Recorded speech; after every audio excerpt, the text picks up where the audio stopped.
Thank you.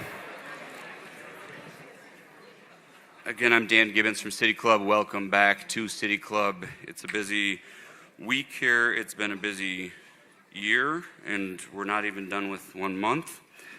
Some of you got a note from me this morning. I think all of you, our list of 20,000. I don't know if you read in between the lines, but what I mentioned was that we have incredible programs. We've had 6 this year to date, and they've all been sold out with wait lists. We have 5 more on the schedule, and they're all sold out with wait lists. Phil Clement just yelled from table number 1, front and center, bigger room. And to that, politely, I say no. And I have a reason for that. In our board, we've talked about this. You all are the cream of the crop of the Chicago civic scene, from business to philanthropy to public sector and elected officials. When you're in this room and you're having these discussions with 250 or so, 287, I think we squeezed in today, it's a lot more meaningful, and it's a level playing field. You can all talk to each other. You can all talk to the speaker. If we had a room of 500, I don't know that we'd have that same feel. So I'm listening, and I'm hearing from all of you what you like, what you don't like. We're off to a pretty good start. But please keep that feedback coming, keep the ideas coming. There are only so many days of the year that we can have a program. But I think we're good with this size room because I think everybody really wants to interact the way that you all do. And I want you all to go leave here after this with a lunch that you set up for yourselves, or with a deal that you did in business, or who knows, maybe somebody got an endorsement along the way. Please keep doing what you're doing. And we're so proud here at City Club that you want to be in this room. And also, if you didn't read in between the lines, that message was meant to say, don't text me for a seat. Because, I'm just being honest. I'm very honest. There are only so many seats in the room. And a lot of people have my cell number. And we seriously are, as we reimagine City Club, we have different levels of membership, and a lot of people don't even know they're not members, because if they're on that list, they think they're a member. You're probably not.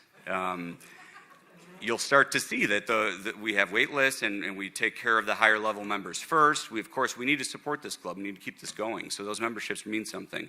Thank you for all of that, and for being here. This room is full of incredible people, as it always is. And I'm just going to run through a few of who those folks are, so you get a good taste if you haven't met some folks around you. Alderman Gil Villegas is here. Illinois Supreme Court Justice Joy Cunningham, welcome back. Cook County Commissioner Bill Lowry is on his way. Cook County Commissioner Bridget Gaynor, fresh from Davos. You'll have to talk to her about that. Oak Park Mayor Vicki Skaman is here. Park Superintendent, City Club Speaker Carlos Ramirez Rosa, welcome back. CTA Acting President and most recent City Club Speaker Nora Learson. If you didn't get in the room for that one, check it out online. It's a great presentation. As is Deb Witzberg. Inspector General Deb Witzberg is with us, another regular City Club speaker. Judge Judy Rice is here. Judy, great public servant for so long. Rory Hoskins. Rory's running for office. Mayor, where are you? Back there. Thank you for being here. John Atkinson. I just saw his name today. He must have been a late addition from the State of Illinois Economic Development Corporation. John, thank you. Jessica Caffrey is here from the Land Bank. We're going to have Jessica back talking about the Land Bank soon. Kristen Reynolds from Choose Chicago. Again, another sold-out City Club speaker from very recent. Thank you, Kristen, and her chair, Guy Chipperoni. Of course, Chip, we appreciate you being here and your support. I mentioned World Business. Phil is here. Charles Smith from World Business, I believe, is here. Where's Michael Fosnock? Speaking of, Michael's at Clayco, of course, former World Business. Eleanor Gorski from the Chicago Architecture Center. Anne Marie St. Germain, I believe, is here. Gila Bronner. Brenda Linkster at Bowie from the Library Foundation. Mark Hall, another great City Club. I could go on and on and on, but I think it's very important for you all to understand who's in this room in the mix of the public sector, private sector, and nonprofit education, you name it. This is where it happens. Keep coming, keep talking to each other, keep moving the city forward. We're all here to hear from one person, and it's going to be an honor for me to be able to sit down with her. She often comes to City Club. Sometimes she sits right there and doesn't speak, and she soaks it in, and she understands the importance of what people are saying up here and brings that back to county government and the Democratic Party, right? So if you would, please join me in welcoming the 35th President of the Cook County Board of Commissioners, Madam President Toni Preckwinkle.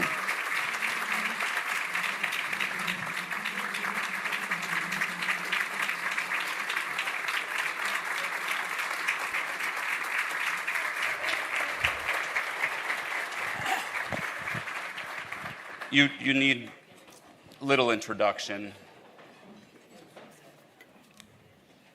Go ahead. Do you want to start with a good afternoon?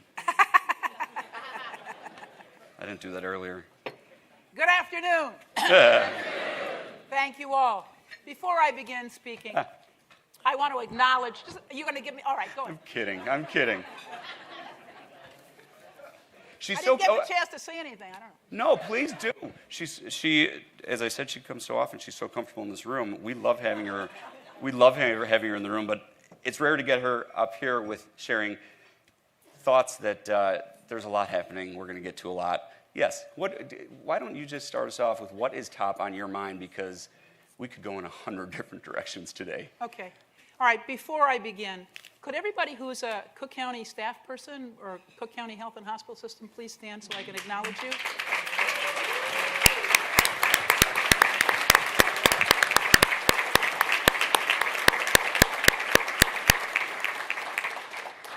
I want to thank all my staff who are here, and I want to thank Commissioner Gaynor for joining us as well. You know, you can't be an effective leader without a great team, and I've been blessed to have wonderful folks who are willing to work for the county, so I wanted to begin by acknowledging them. I'm a history teacher, and this is an incredible moment in the history of this country. And I usually begin by saying that historians are not going to be kind to us in this moment. I think it's important to remember kind of what happened just as Trump was inaugurated. A couple of weeks later, he sued. You may not remember this, but I do. He sued the governor, he sued the mayor, and he sued me, as well as our respective law enforcement officers, alleging that we were, because Chicago is a sanctuary city, Cook County is a welcoming county, the state of Illinois is a welcoming state, that we were interfering with immigration enforcement in this country. And I think he did it to intimidate us, to try to get us to work with ICE and the Border Patrol. And of course, we refused, defended ourselves in court, and in October, the case was thrown out. And they didn't refile, it was clearly just an intimidation effort, you know? So that's how it began. And then, of course, we in Illinois watched what happened in Los Angeles as they flooded Los Angeles with immigration and Border Patrol folks, and were snatching people off the streets, kidnapping people, just as they subsequently did here, taking parents from their children, and people died in Los Angeles, as one young man unfortunately died at Broadview, here. As Commissioner Gaynor well knows, in October of this year, I issued an executive order forbidding ICE and Border Patrol to be on our property in Cook County, to be in our facilities, to be in our courthouses, to be in our parking lots. But of course, we couldn't keep them off the streets. And you all saw on the television news every night what was happening. And it was heartbreaking. What particularly sticks in my mind is the family that was taken from Grant Park and the girl and a doll. We're not in a good place. And what I usually say is it's the obligation of all of us in the ways that we're able to resist in this moment. To speak up, to stand up, to defend our neighbors and our friends. We want to be proud of the work that we've done and the way in which we've carried ourselves in this moment when our grandchildren asked us what we did at this time, right? So,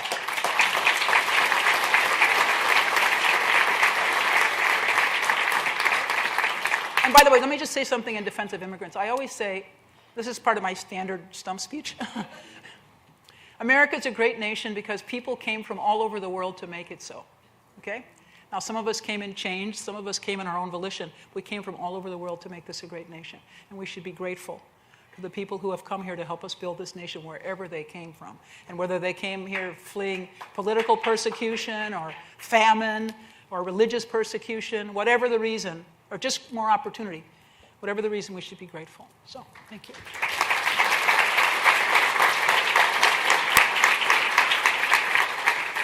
Thank you for that certainly topic dominating the news, and that's on top of your day job, right? I mean, there's so much going on in the county, not to mention that you're running for re-election again.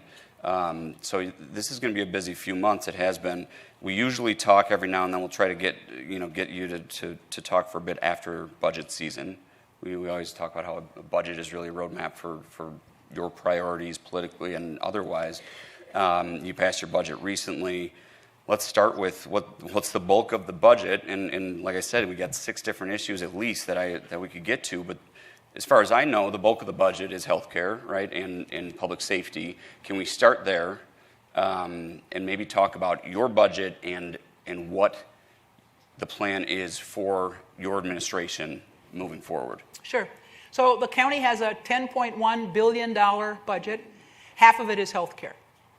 And I'm grateful that Dr. Makaitis and some of his folks are here. We're grateful for his leadership. Historically, Cook County provided health care, hands-on health care to people. We have 2 hospitals, Stroger and Provident. We have a dozen primary care clinics around the county. But in 2013, as a result of the opportunity created by President Obama in the Affordable Care Act, we started our own insurance program, our Medicaid Managed Care program. So now we have both direct provision of care and an insurance program that covers people who may or may not get care in our system. We have, I think the last time I heard, hundreds of 130-something partners, right?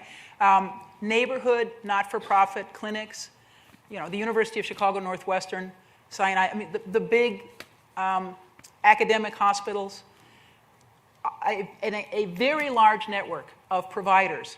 And people can take their Medicaid insurance that we provide through county care and go to any of those providers and get care. That Medicaid Managed Care Plan, county care, from 2013, most years, threw off revenue that supported the operations of our health and hospital system. So it was a benefit in lots of ways. It provided insurance to the people who needed insurance through Medicaid, but it also provided additional resources for us to directly deliver care. And at the moment, county care enrollment is close to 400,000 people in Cook County. We're the largest Medicaid managed care plan, and we have the highest ratings. Thank you very much. So,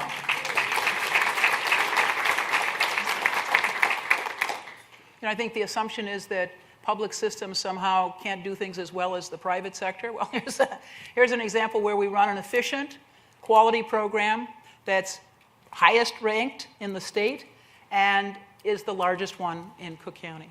So I'm really grateful to our health and hospital system for their good work. And we also focus some of our resources through the American Rescue Plan Act, the federal support for local governments during the pandemic and coming out of it. We use some of that money to help people with medical debt, because medical debt is the main reason that people declare bankruptcy in this country. And if you have medical debt, you're less likely to seek care when you need it, and it impacts your credit score. So it may impact your ability to get housing or employment, and it also, of course, as I said, impacts people's willingness to get more care. So we allocated, I think, $10 million. We've spent $6.5 million. We've eliminated medical debt for 600,000 people in Cook County, and it's $800 million in medical debt. And the reason you can eliminate $800 million in medical debt with $6.5 million is that the health and hospital systems, the physician groups, sell their medical debt to collection agencies for pennies on the dollar. And so we worked with a not-for-profit that had done some of this work with philanthropy. We were the first government entity to do it, to buy that medical debt from the private providers and then wipe it out, send people letters saying your medical debt has been wiped out. So we've always focused on health care, and we kind of added this effort to try to help people with medical debt as a result of the resources we got from the federal government under the American Rescue Plan Act. So that's half our budget. And in any given year, 25 to 30% is the criminal justice system. And that means the courts and the jails, basically. And historically, that's all we did, the courts and the jails. But when I became president, I said, this doesn't make sense. The courts and the jails are real far downstream. Why don't we go upstream and try to have fewer people in the criminal justice system? Well, one of the things we did immediately was focus on the number of people we had in the jail.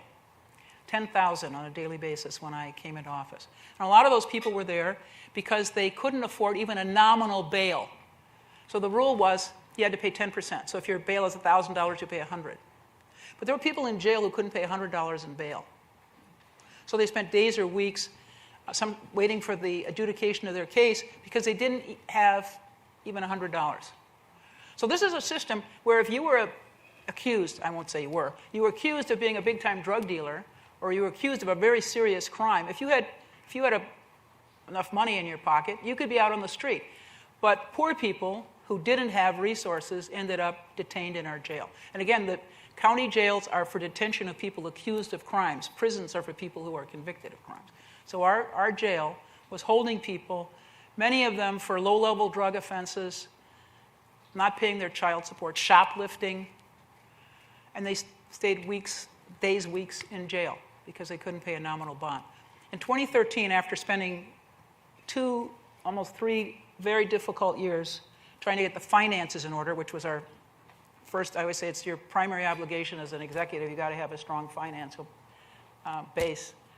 We got the finances in order, and then we turned to criminal justice, and with the help of the Supreme Court, got all of the actors, the chief judge, the state's attorney, the public defender, the sheriff, and the clerk of the court, together, meeting on a regular basis to figure out how we could improve our criminal justice system.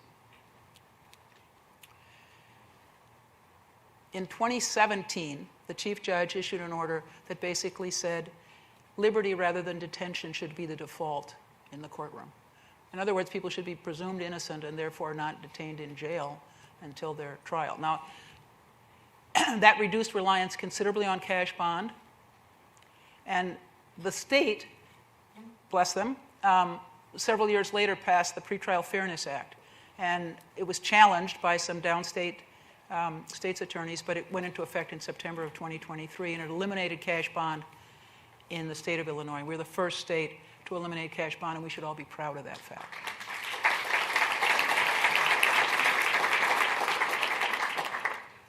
So I'm very grateful to all of the actors in the public safety arena. I began by saying we should look upstream, and then I started talking about the jail.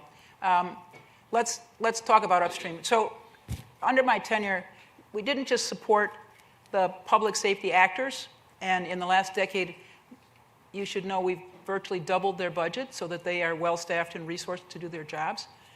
10 years ago, their budgets collectively were $1 billion. As of this past year, they're $1.8 billion, so we've resourced them well. But we also have spent, in the last 4 years, $200 million supporting violence prevention, wraparound services for victims of gun violence, community violence interrupters, people out on the streets trying to keep single acts of violence from turning into domino effects and just a cycle of more violence. $200 million working with a lot of community-based organizations that do this very difficult, very important work. So we've invested more in the stakeholders in the criminal justice system, and we've also invested in communities to try, as I said, to go upstream a little bit and keep people from getting in the criminal justice system in the first place. So 25 to 30%, depending on the year, is our public safety budget. Half is healthcare, 25 to 30% is public safety. Now, the rest of the budget is all kinds of different things, everything from animal control to environment and sustainability to the medical examiner's office. But what I usually talk about is the third bucket is economic development. Because I think as a county, as a state, as a city, the only way we're going to meet the challenges we face is to try to expand the economy. We can't, thank you, Michael. Michael's leading the applause on that one, thank you. More to build, right, Michael? So when I came into office, I had worked in the City of Chicago Department of Economic Development. And so when I came in the office, I want to talk to the head of the Bureau of Economic Development, and somebody cheerfully told me there is none. There is a Department of Planning and Development, there's a Capital Development Department, there's Building and Zoning, there's Workforce. But all of those departments were siloed, and they did not work together. There was no coordination. So I created a Bureau of Economic Development to bring them all together so we could have a comprehensive, cohesive plan for the county. And I'm very grateful to Soshi, who's here, who has helped us with that work. We appreciate it. Now, I have to say that we did sort of the traditional stuff, community development block grants to organizations to do affordable housing, to do development of community projects. But we had, and lots of affordable housing, but we hadn't helped small businesses. And the pandemic pushed us to understand that this was an area where we needed to step in.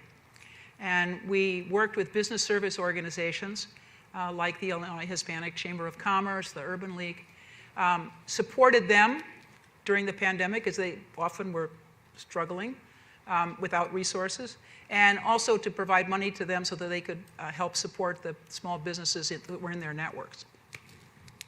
So we've spent a lot of time building a network of business support organizations to help small businesses and communities. And we've also made some big bets in economic development. The county pitched in with the state to support a flyover at 75th Street. A flyover is just a long bridge. In this case, I think it's 2.5 miles. Because Cook County is a railroad hub. 5 of the 6 major railroads in this country come through Cook County. But there was a crossing where north, south, and east-west trains crossed, and of course that led to a lot of congestion, right? So in partnership with the railroads, the federal government, the state government, and the county, we built this very, very, very long bridge, which is called a flyover, to decongest our region and make it easier for rail traffic to get through. And railroads are critical to our economy. We usually think of highways and trucks, but rail is a much more efficient way to transport goods than trucking. I'm sorry if any of the truckers in the room. So we also contributed $20 million of county funds to the Quantum project on the southeast side. This is the Illinois Quantum Microelectronics Park, IQMP. And I remember, and it's surprising to me, I will admit that I'm a graduate of the University of Chicago, and at one point I was talking to President Zimmer, and he was effusive about quantum computing. Now, the University of Chicago at that point didn't even have an engineering department, but he was talking about quantum computing. This was at least a decade ago. And in one ear and out the other, I'm a history teacher. But then it comes back when I'm asked to be supportive of Quantum in this microelectronics park, quantum computing, which I won't pretend to understand, but I'm told is the next big thing, that we as a country have to be at the forefront of the quantum computing enterprise. So we've made big bets on the railroads and big economic projects like that, as well as trying to support small businesses. So I usually, when I talk about what the county does, those are the things I talk about. I should mention here as well, since Commissioner Gaynor is here, as well as Jessica Caffrey, that one of the innovative things we've done to support economic development is the land bank. So this is an effort to take abandoned and vacant properties and put them back on the tax rolls. And the land bank has been very successful in building a core of smaller to mid-sized developers that are willing to work with us on renovating abandoned homes, taking abandoned properties and constructing new enterprises on them. And we've got to build, as I said at the beginning, we've got to build the tax base, and the land bank has been an important vehicle for doing that as well. So I've talked a lot about our basic You work. hit all my topics. I'm We're sure you done. have more questions. There we go. Well, no. How about you've hit on most of the other side of it is that's where you're spending the money, right? But how are you getting that? Like I said, you're up for election. We see ads on TV, and the budget has gotten significantly larger. Right. Well, how would you respond to that, and how are you protecting and keeping things affordable for everybody, as you mentioned, that needs every dollar they can spare? Right. So the first thing I should say is the county has not raised property taxes in 15 years. Actually, it's longer than that. It's since like 1996. Is that right, Commissioner? But in my entire tenure as president of the county board, we haven't raised property taxes. And we haven't raised any taxes, I think, in the last 5 years or so. But we haven't raised any property taxes. Property taxes have risen because local school districts and municipalities in particular have them as their basic source of funding. We are in a state which is one of the most dependent on property taxes. And that's not a good thing, because property taxes are not as progressive as other kinds of taxes.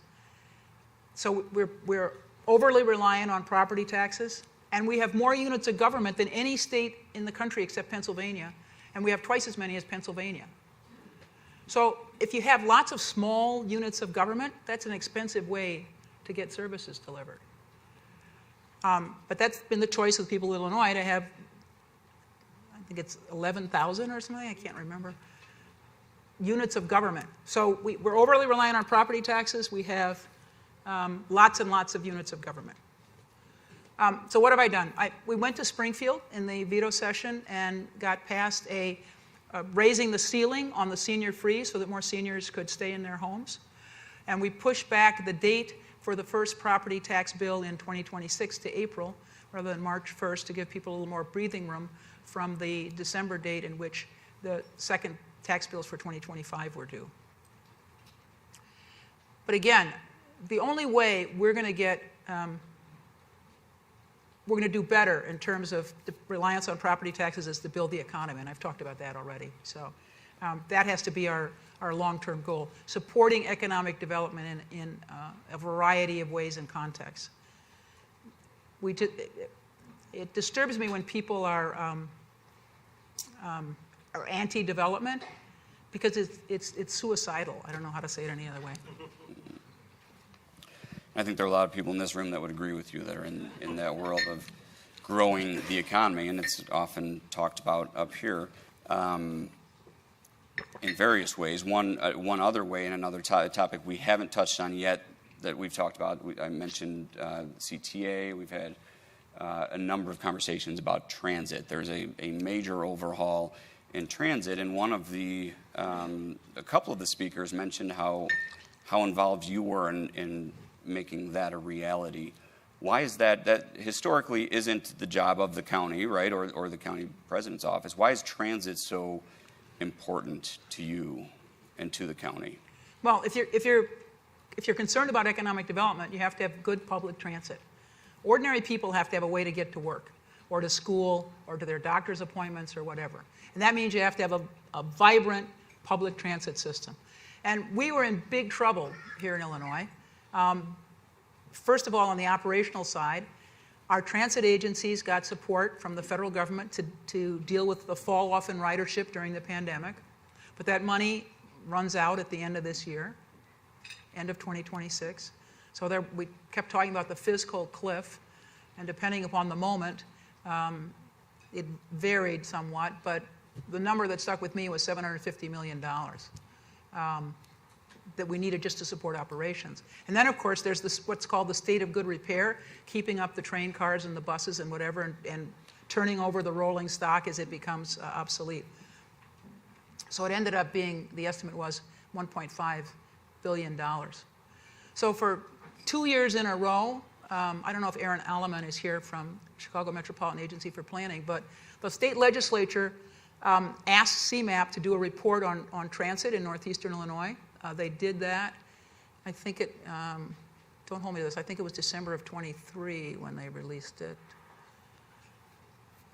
Anyway, a couple years ago, and as soon as they did that and talked about the fiscal cliff and the need for resources and also the need for changing the way we governed transit, I asked my team in Springfield to work with the state legislature to get more resources and to change the governance structure so that we could have a reasonable, integrated transit system in northeastern Illinois. So we have the RTA, the Regional Transportation Authority, as kind of the umbrella, and then 3 service providers, CTA, PACE, and Metra. And the problem was that those service providers were all siloed and made decisions independently and sometimes not as thoughtfully as they might. I'll give you 2 examples.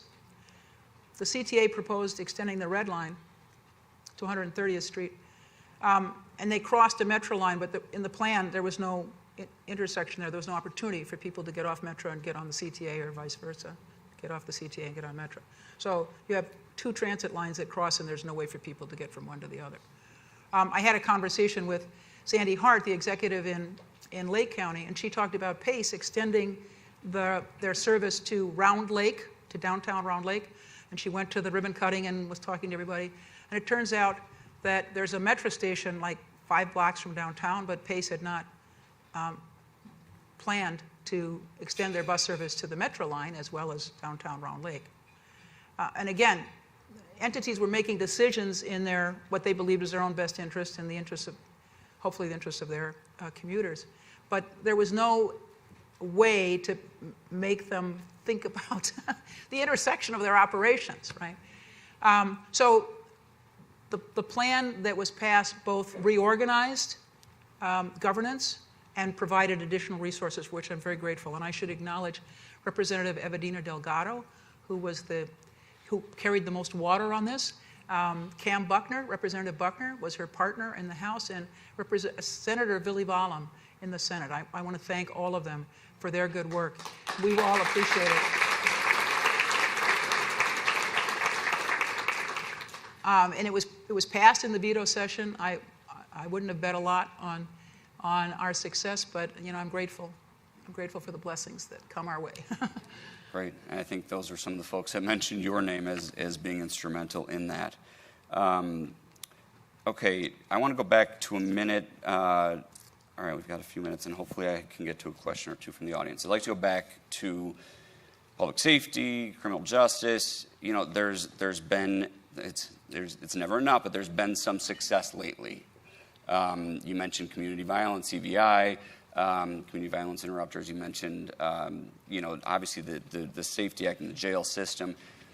There's also trends nationally. Crime's down. We have that's good news. It's never enough, but it's down.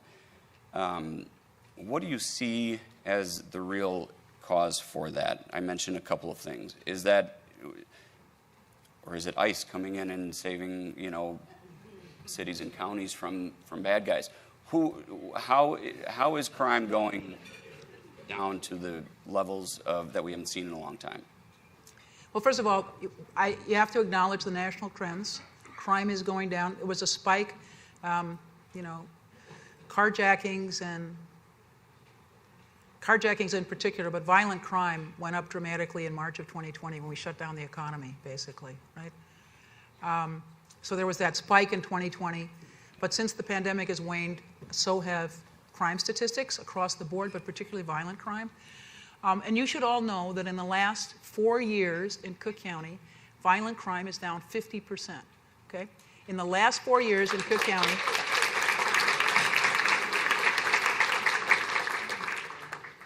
crime is down 50%. And I think there are a lot of reasons that we've had particular success. One of which is that the state and the city and the county came together, what's called GASC, the Government Alliance for Safe Communities.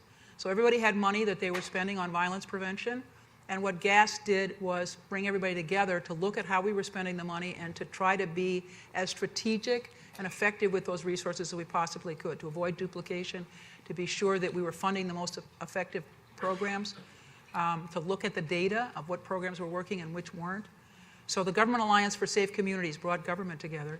And I want to thank the philanthropic and the business community, the Commercial Club, the Civic Consulting Alliance. I think I saw Rebecca here. Rebecca is here. Rebecca and Frank Beal, yeah, from the Civic Consulting Alliance. They mobilized the business community to match the government contributions to the violence reduction work. And so not only do we have government working together to be sure that our expenditures were effective, but we had the support of the business and philanthropic community. And I think that has been the reason that we have been even more successful than the rest of the country in bringing down crime. And that's a blessing to all of us. Because if we don't have safe communities, people don't want to live here, right?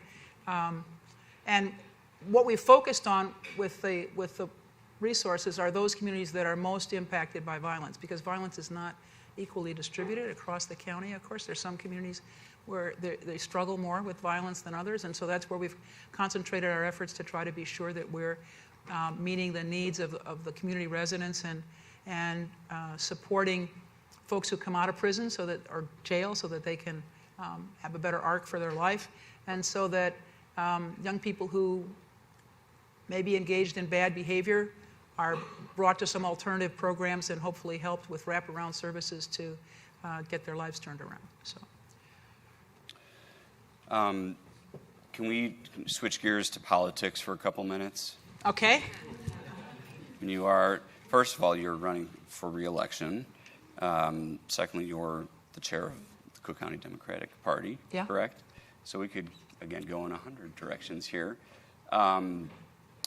Let's start with the county, with your position as the chair of the Cook County Democratic Party. You have, over the years, you've trained and brought to politics into the city and the state a whole host of leaders. Many that the mayor of Chicago, the former state's attorney, Commissioner Lowry, others that you've mentored and brought to public service. How is our future looking in who you're seeing come to the next generation of leadership? And how do you see the Cook County Democratic Party, but also public service in the state, city, and county over the next few years? And as I always say, feel free to drop names if you see any shining stars. In 1996, I supported a young community organizer who wanted to be a state senator. So he came to see me and I said, he was very impressive, said I would support him.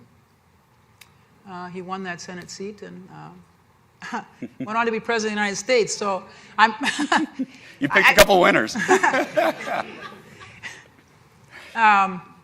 So I'm a teacher by profession. So my view of the world is we have to nurture and support the next generation of leaders, next generation of folks who are going to make change in the world.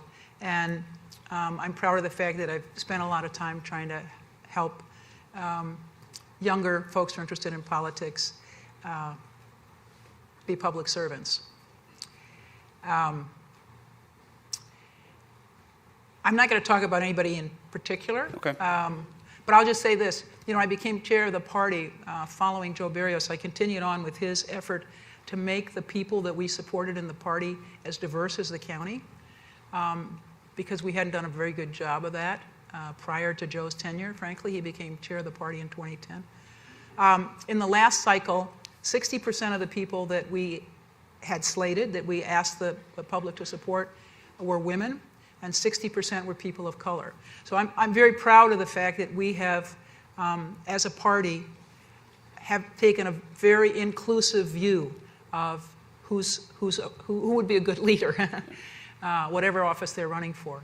And so I guess what I would say is I've worked hard to try to bring into the party and into leadership positions people from the diverse communities that are represented in the county itself. Sure. And I'd take a moment. There are 5 congressional seats, right, that are Right. open. Now there are others that with incumbents, but to have 5 congressional seats, in and around Chicago, and it was encouraging to me as I looked through the candidates that so many of them, some are in the room, so many of them are young. I don't know what young is anymore, but Younger than you. yeah, but future That's most leaders. of the people in this room are younger than me. I was trying to figure out how we do this because there's so many candidates, and that was very encouraging to me. These are folks, some who are elected, some are who are in business. But talk for a minute, if you would, about those 5 seats, what that means to. I mean, that's a lot of turnover, for better or worse. We lose seniority as a state in committees and all of that, but we've got some new blood coming into politics in Illinois. What do those congressional seats mean, and are you spending much time focusing on that? Okay.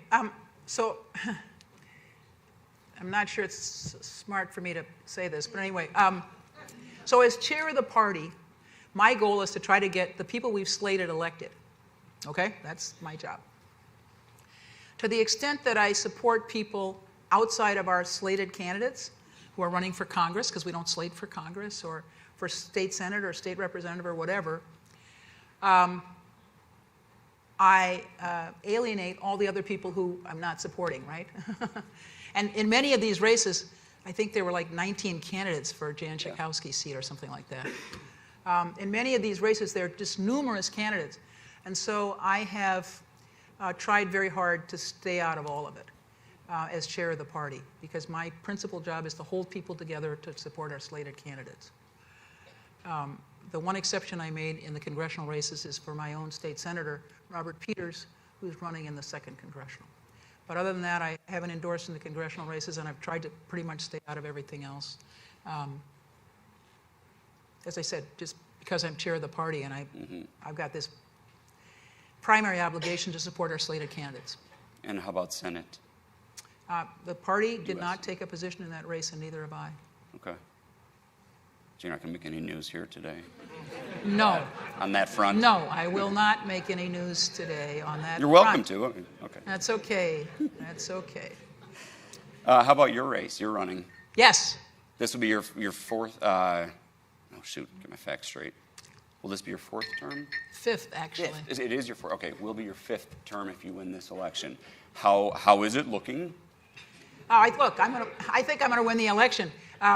But campaigns are a grind. It's not just that the days are long, but you have to be up all the time. Smiling and confident and warm, and it gets annoying.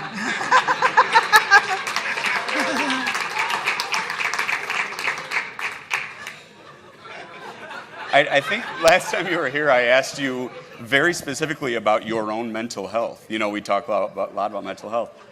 I said, you got people telling you what you're doing right, what you're doing wrong, every which way, every day of the week. And I think you gave a pretty good answer. You were talking about some movies, right, that you watched. So hopefully you're able Netflix. to take your mind off of when not being on all of the time. But that election is coming. That primary is in March. Right. We're seeing ads. It's getting a little nasty. But I've always taken a page out of your book, and you come here regularly. We don't usually do this as City Club during primary season, but is that something that we should be doing, is hearing from your opponent on ideas that he has that may be different from some of yours? Well, I think the City Club is a great place for people to get information and to share ideas. In a democracy, these civic spaces are really critical. So yes. So we're going to work on that. I know we don't have too many days before March, but we at City Club, we're not biased, we're not partisan. We very much appreciate your leadership over so many years. You have shown up again and again and again. We will continue to invite you to do so, and appreciate you answering these questions, some more difficult than others. My favorite question then, depending on everything, will you come back soon? Well, I asked Kara in our communications department. I asked her when I was here last, and I guess I didn't make it last year, so this is the first. It's been a year, so it won't be a year before I come back again. How's that? You're always welcome. Thank you. There's so much more to come. There's so much more to see from you and your leadership and folks that you have helped nurture. I wanted to make it a point to mention that because that is the future, and so many people in this room, I believe, can and do step up and can be sitting in this seat someday like you have done for so many years and under such great circumstances of leadership at Cook County. There's so much more to come here at City Club, as I mentioned. We have plenty of sold-out programs, but please put your name on the wait list, sign up, renew your membership. We've got lots more to come. I have a couple more program ideas based on what you and I just talked about today. Okay. So I may be following up on that. Please come back. Please keep an eye out for all the good that's coming and all of the good that our speaker today has shared with us. Thank you, Madam President Toni Preckwinkle. Welcome back to City Club anytime. Thank you.